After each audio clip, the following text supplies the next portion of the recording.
Muito bem, voltamos a falar direto da página do Jornal Visão Espírita, no YouTube e no Facebook, para mais uma gota de Espiritismo, mais uma gota de O Livro dos Espíritos. Compartilhe, você vai estar ajudando a doutrina, porque a gente não tem fins lucrativos e a gente não monetiza nenhum dos vídeos, tá bom?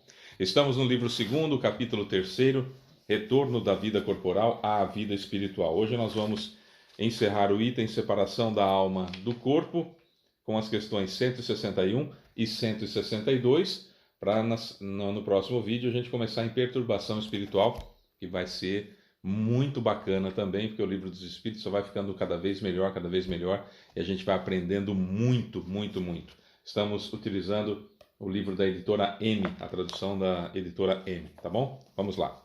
Questão 161. Na morte violenta e acidental, quando os órgãos ainda não enfraqueceram pela idade e por doenças, a separação da alma e o cessar da vida acontecem simultaneamente? A gente já estudou a morte natural, em que o fluido vital vai acabando, e conforme o fluido vital vai acabando, os laços, os fiozinhos vão se desligando gradativamente, ficando mais fortes apenas aqueles dos chakras principais, né? Agora, com relação à morte violenta e acidental, como é que funciona? O cessar da vida e a separação da alma acontecem simultaneamente? Resposta: geralmente acontece assim, mas em todo caso o instante que os separa é muito curto. Há uma complexidade com relação à morte violenta e algumas situações que são necessárias a gente ponderar. Portanto, eu vou para 162 e a explicação de Kardec, aí a gente faz um resumo. 162. Após a decapitação, 1857, lembra o livro 1857. Após a decapitação, por exemplo, o homem conserva por alguns instantes a consciência de si mesmo?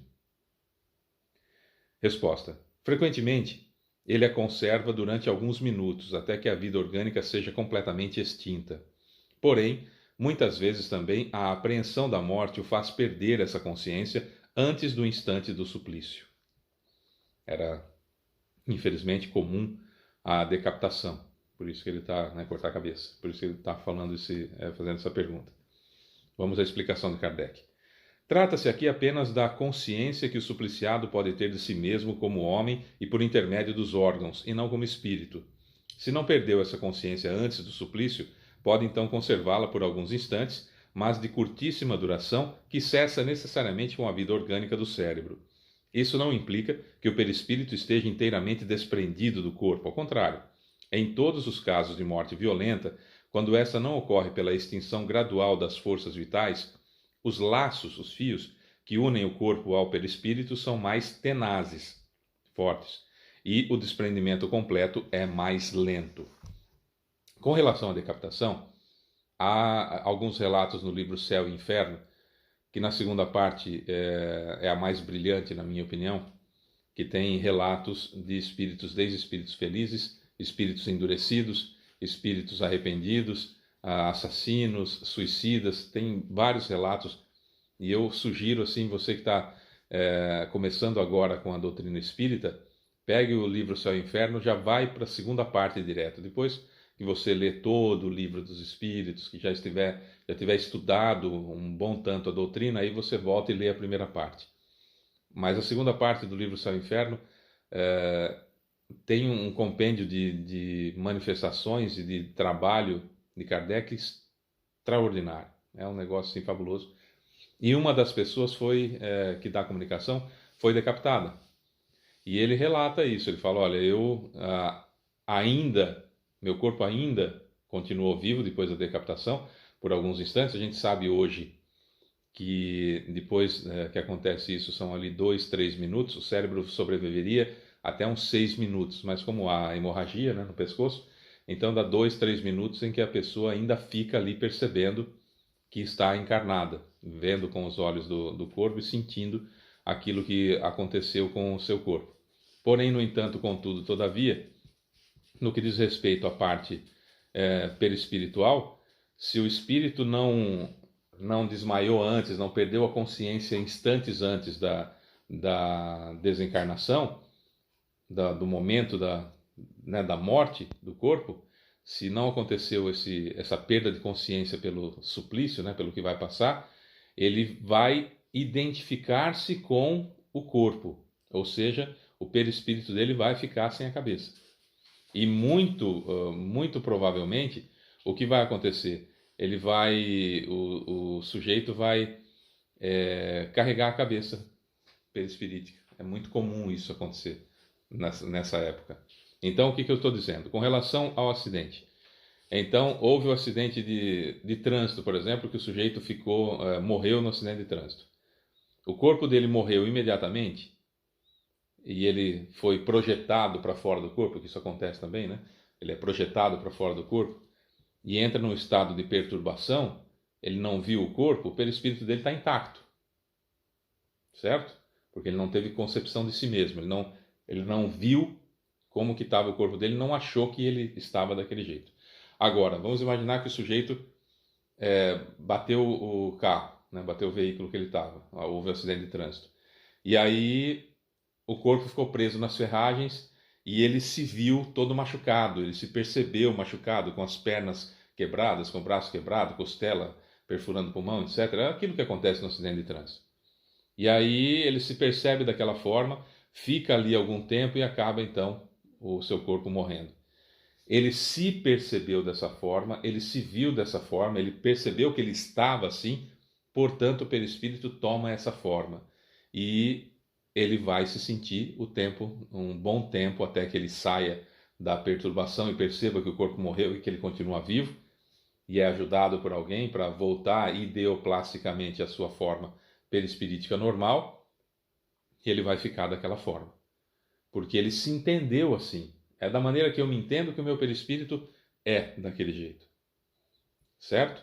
Então, quando o espermatozoide do meu pai fecundou o óvulo na minha mãe, e aí houve a mitose celular e tudo mais, e gerou ali aproximadamente 100 células-tronco, e o meu perispírito foi grudado, costurado, pregado, o nome que se queira dar ali, com a quantidade de fluido vital que eu preciso para essa encarnação, essas células-tronco copiaram o meu perispírito, certo? Copiaram o meu perispírito, trazendo para o corpo, segundo o DNA fornecido pelo meu pai e pela minha mãe, o mais próximo possível do meu perispírito, certo?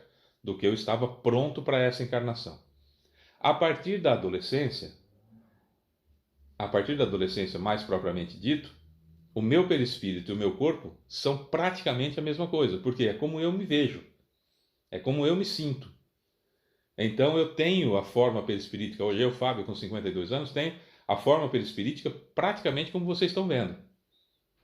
Se eu fiz ou se eu fizer alguma coisa muito grave e que lesione o perispírito, então ele vai ter essa forma com as lesões naquele local. Certo? Então, se eu tentar o suicídio por enforcamento, então no meu perispírito haverá lesões nessa área do chakra laríngeo, do sistema fonador. Então vai ter lá umas manchas, umas lesões, como se fossem umas feridas no meu perispírito nessa região, por exemplo, tá? Por exemplo. E aí vai ser a única diferença. Então, se tiver o meu corpo aqui e vocês vendo o meu perispírito aqui, se eu tivesse, né, tentado o suicídio, por exemplo, então vocês viriam o meu corpo do jeito que está aqui e do lado com uma mancha, igualzinho, mas com uma mancha aqui, certo? Então é isso. Quando eu vou nascer, o meu perispírito dá forma ao corpo. Mas esse contato é tão intenso e eu estou encarnado que eu projeto no meu perispírito a forma que eu me vejo. Por isso que se amputar uma perna minha, vai demorar um certo tempo para o meu perispírito perder a perna.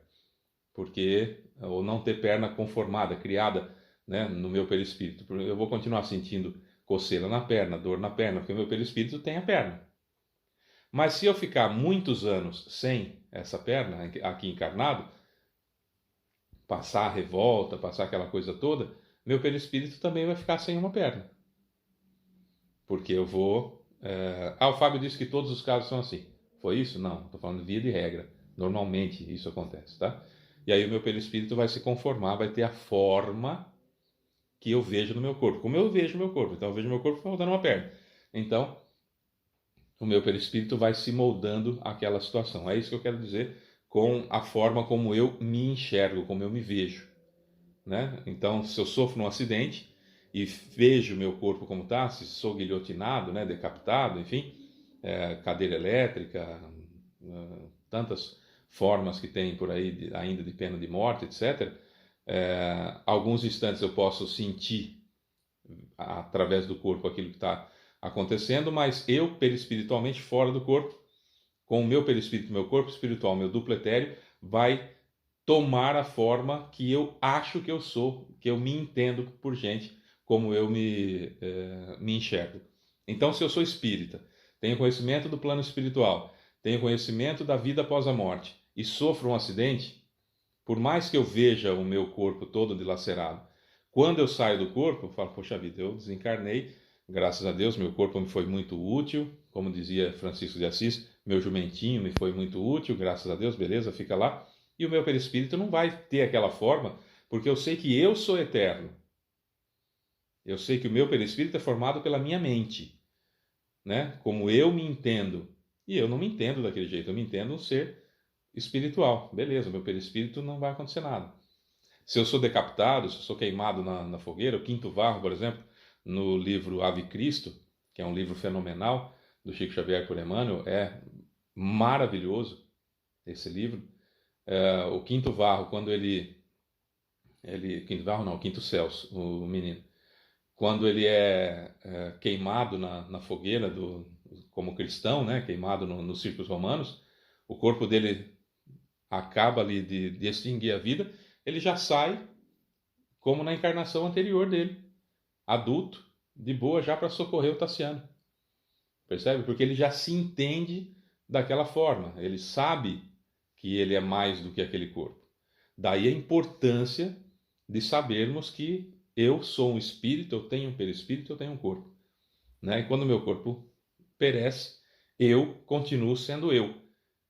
E com isso eu não vou ter o perispírito sofrendo daquela forma. André Luiz, no livro Nosso Lar, ele, através do Chico Xavier, ele narra o período que ele ficou no umbral.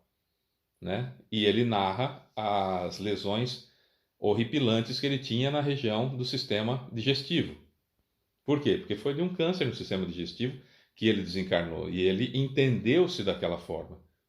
Porque foram um período de tempo que ele ficou vendo que o corpo dele estava daquela forma, sentindo que o corpo dele estava daquela forma, sem conhecimento algum da vida no plano espiritual, da vida, da verdadeira vida. Quando ele sai e mentalmente ele está na dimensão do umbral, ele tem o perispírito com as lesões e sente as dores do câncer, né? Por quê? Porque ele se acha daquela forma, ele viu que ele era daquela forma. Se ele tivesse o conhecimento que ele tem hoje, na época que ele desencarnou do câncer, o corpo dele não teria, o corpo espiritual dele não teria as formas do perispírito. Certo?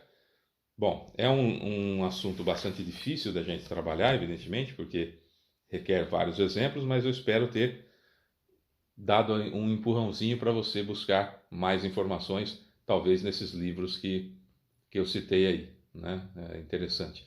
No livro Eustáquio, 15 séculos de uma trajetória, escrito por Caibar Schutel através da mediunidade do seu Abel Glasser, tem 17 encarnações do mesmo espírito. E aí dá para ver certinho, quanto mais ele estava evoluído, com mais conhecimento, menos ele trazia as impressões do corpo no perispírito. E quanto mais atrasado, mais ele via no perispírito exatamente as mesmas formas do corpo no momento da desencarnação. Isso é importante também, mais um livro extraordinário talvez para você estudar. Tá bom?